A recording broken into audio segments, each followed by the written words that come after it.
What would your ideal character be like? Would you like to play a person or maybe a fluffy bunny rabbit, or what would the perfect character in an animated film be for you? Oh, maybe I'd like to be a superhero. Wow. I'd like to be a superhero. Yeah. What would your superpower be? Ooh. I would probably say my superpower would be to transport to anywhere I want at any time. I love to travel. Traveling is something I'm super passionate about, and I've been lucky enough to travel, within my career. And power would be to just, close our eyes and be like, okay, I want to be in, on the beach right now in Tahiti, and done. I'm there. That would be my superhero power. Wow, that's a great power. I've never heard that one before, but that's actually a really good feature to have. I mean, I wish I could personally do that as well. And in your travels, have you seen or learned anything that maybe inspired you as a makeup artist or as a songwriter? Did you ever come up with any ideas from visiting these different places? Actually, I did. Between Jamaica and Germany and Spain and all these different places, even within the U.S. that I've toured in, and I've been inspired a lot. But I can remember one instance was which is the name of the album, One Way. I had a little relationship situation, and so One Way Ticket was literally what I bought when I went to Europe. I bought, I went through a breakup with a guy, and I was just heartbroken. And so my opportunity to go to Germany, I bought a one-way ticket, and I didn't know when I was coming back. And Germany, that was my first stop before I went to Spain. And so when I was there, that's when I wrote the song One-Way Ticket, excuse me. And So I was inspired by Germany and just like my experience and, traveling and being alone. So that was one of my most outstanding moments of inspiration and clarity. And it helped me get over my breakup. And that was helpful too. Wow, now that's definitely a good reason to travel, to Oh, yeah. clear your mind and get it all together and everything. Now, have you been on any casting calls recently? The last casting call I did was actually for Disney. And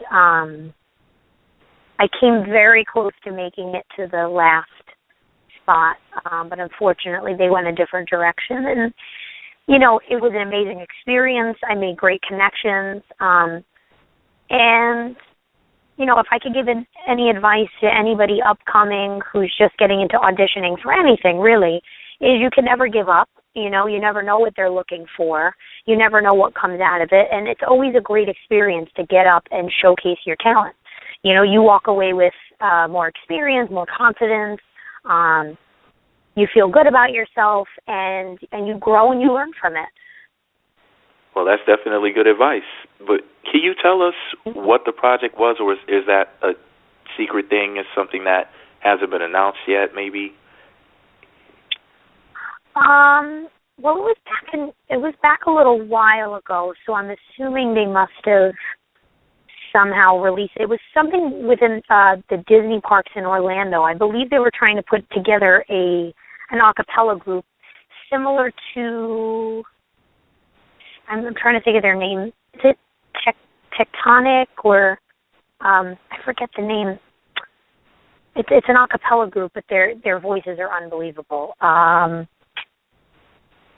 can't think of the group, but they were basically putting together like a young pop style a cappella group.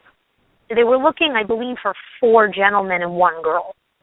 So, and they have specific images and types that they want, and voice, sounds. So, I'm glad I went in. I made a great impression on them.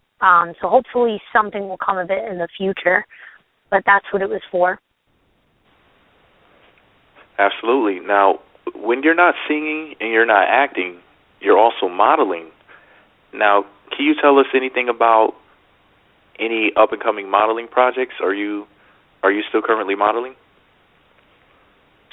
Yes, actually. I'm working on my portfolio for fit modeling. So I'm heavy into fitness. I'm actually doing my first NPC bikini fitness competition next Saturday. So I've always been inspired by like Oxygen magazine, Muscle and Fitness, Hers, like all these really in shape, beautiful, strong women.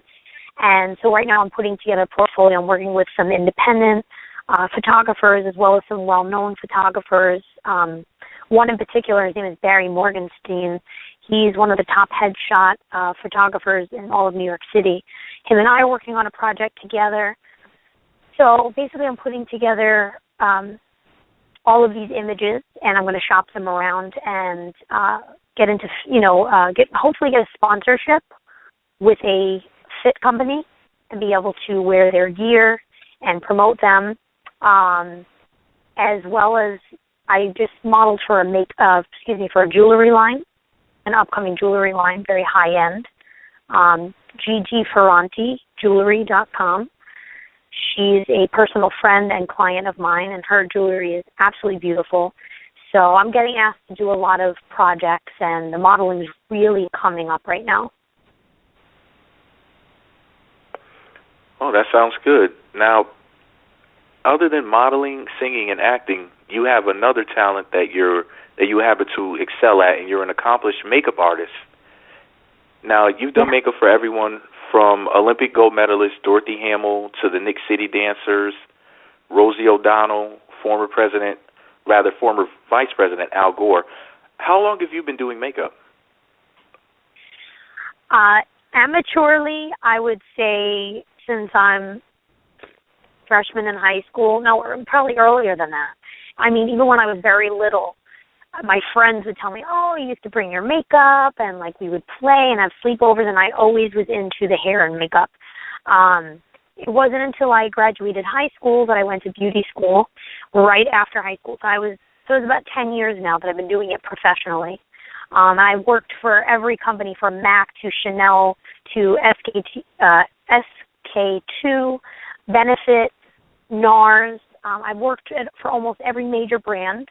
And I've done makeup for photo shoots. You know, I just did Elvis Duran's makeup last week, from Z100. So, I mean, I'm always just doing, like, random jobs. But it's great. You know, I built my business literally from the ground up. I was able to retire, per se, from retail completely and just focus on my business. So I go from here to wherever. I mean, I've flown to Texas. I've been flown to Florida, like Miami. I've been flown all over the place to do makeup for brides and celebrities and such. So I've been very, very blessed in that department.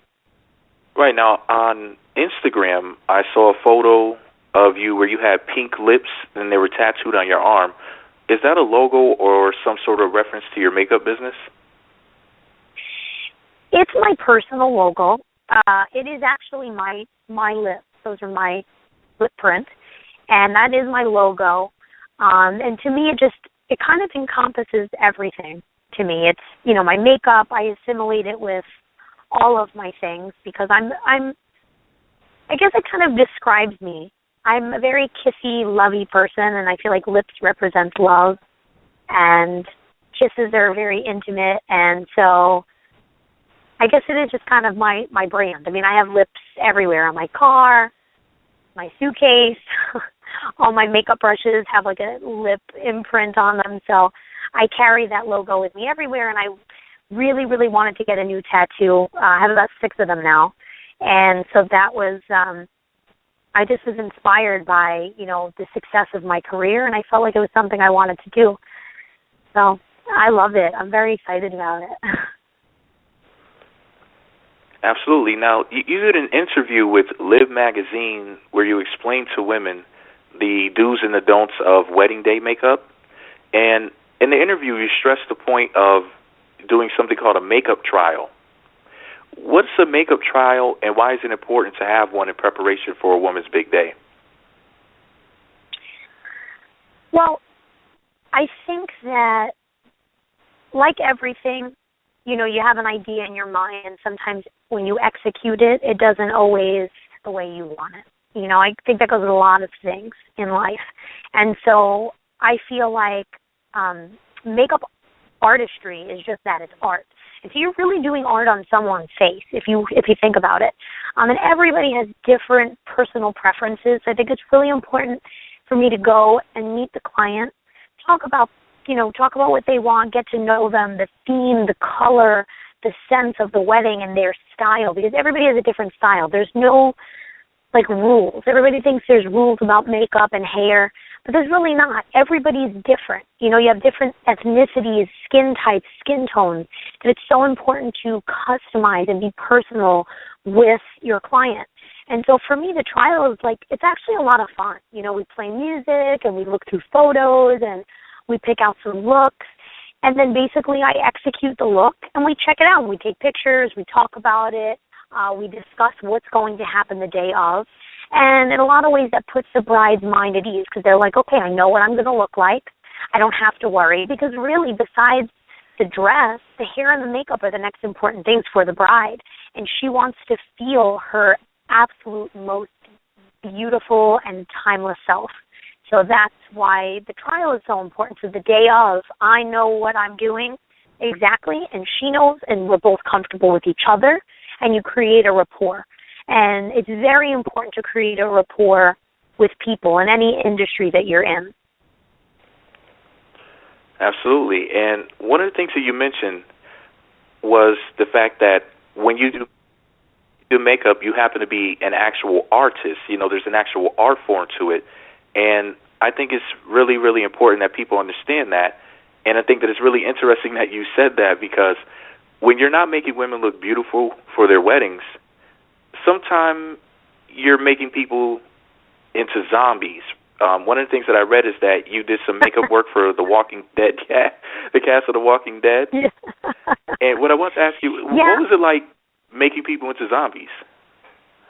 That was really cool. I honestly hadn't had experience much with doing special effects makeup, and luckily my best friend and business partner, she has a lot of experience, so she was the one that brought me onto it, and it was so fun. It was definitely one of the most memorable, first of all, because I had to be there at 3 a.m.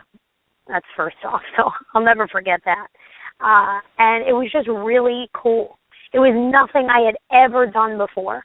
So just putting the blood and painting them, so white, and just the little intricate details was so amazing, because it brought the characters to life. And I didn't know this at the time, but a lot of these people, they kind of have a thing for being zombies. There's people that go out and do these zombie acting gigs.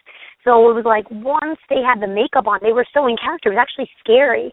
And I remember they were filming throughout New York City, and we walked over the Brooklyn Bridge with the actors, and it was really frightening, because these people did not break character. So it's almost it was amazing to see my work literally come to life. It was so cool. Oh, absolutely. And I think that that's just so interesting, how you can go from making people look stunningly beautiful to dreadful. Do you use the same makeup to do both jobs, or do you have to use special makeup for each one? There's particular makeup for different jobs, definitely. I mean, I have a base line of what I use, but ultimately for special effects or something like that, there are certain makeup lines that carry products that, are either heavier or the colors are a certain tone.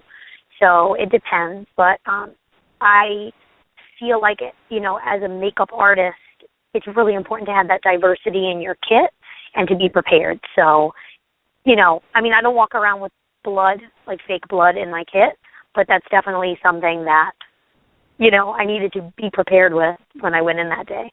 So that was an interesting accessory.